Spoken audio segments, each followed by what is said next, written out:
Selamat pagi, Pak Randi dan juga rekan kami Nusian, khususnya rekan kelas J2A. Di sini saya akan mencoba untuk menjelaskan mengenai 4 tahapan di dalam Project Risk Management dan bagaimana berkontribusinya terhadap penyelesaian proyek yang sukses yang sesuai dengan scope, timeline, dan juga budget yang sudah ditentukan di awal. Project Risk Management sendiri adalah serangkaian tahapan di mana ini membantu kita dalam mengidentifikasi, menganalisis, dan juga mengendalikan risiko yang mungkin timbul selama project life cycle. 4 tahapan dalam project risk management sendiri yaitu terdiri dari 4 tahapan. Yang pertama yaitu adalah identifikasi risiko. Tahapan kedua yaitu adalah analisis probabilitas dan juga dampak. Tahapan ketiga yaitu adalah strategi mitigasi, dan tahapan keempat adalah pengendalian dan juga dokumentasi. Pada tahapan pertama yaitu identifikasi risiko, di sini semua potensi risiko yang mungkin timbul selama project life cycle diidentifikasi. Lalu tools yang mungkin dapat membantu di sini yaitu adalah brainstorming meeting. Yang kedua adalah meminta pendapat dari para ahli. Yang ketiga adalah mempelajari project yang sudah dikerjakan di masa lalu. Lalu pada tahapan kedua yaitu adalah analisis probabilitas dan juga dampak. Nah, pada tahapan ini melibatkan pengukuran seberapa mungkin risiko itu terjadi dan seberapa besar pengaruhnya terhadap kinerja proyek. Nah, lalu pada tahapan ketiga yaitu adalah strategi mitigasi. Nah, pada tahapan ini melibatkan penyusunan strategi untuk meminimalkan risiko yang sudah diidentifikasi pada tahapan sebelumnya.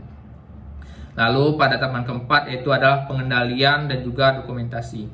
Pada tahapan ini melibatkan proses untuk memonitoring secara terus-menerus terkait dengan berjalannya proyek. Lalu pada tahapan ini juga yaitu adalah melibatkan proses dokumentasi.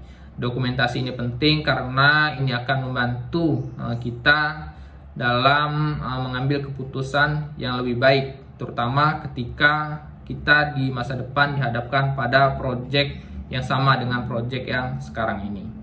Nah, berkaitan dengan kontribusinya di sini yang pertama yaitu adalah berkaitan dengan scope. Nah, identifikasi awal dan juga analisis dampak dan probabilitas ini membantu kita dalam mengatasi scope creep atau perubahan tidak terduga. Dengan identifikasi awal di sini kita dapat lebih memahami apa saja risiko yang mungkin timbul atau risiko yang mungkin terjadi di dalam project life cycle. Lalu yang berkaitan dengan timeline dan juga budget. Nah, di sini strategi mitigasi memainkan peranan penting di sini. Sebagai contohnya yaitu adalah risiko dari keterlambatan pengiriman dari pemasok. Nah, strategi mitigasi risiko yang dapat kita ambil di sini yaitu adalah kita dapat diversifikasi pemasok atau memilih pemasok baru.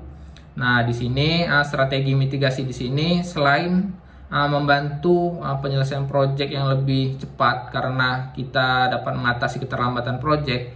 Lalu strategi mitigasi ini juga akan membantu kita dalam mengendalikan biaya, di mana seperti yang kita tahu bahwa keterlambatan pasokan dari pemasok ini akan menyebabkan pembengkakan biaya, terutama dalam proses produksi itu sendiri. Nah, lalu terkait dengan ketahanan proyek, di sini tahapan keempat memainkan peran penting, di mana dengan pengendalian dan juga monitoring secara terus-menerus ini akan membantu kita untuk dapat lebih adaptasi terhadap perubahan dan juga risiko yang mungkin timbul selama pengerjaan proyek tersebut.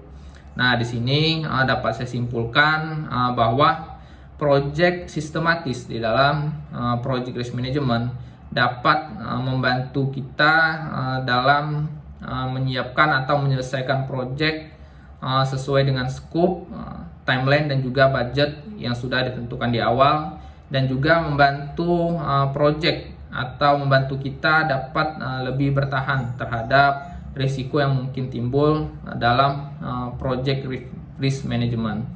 Nah, demikian menurut saya Pak Randi. Assalamualaikum warahmatullahi wabarakatuh.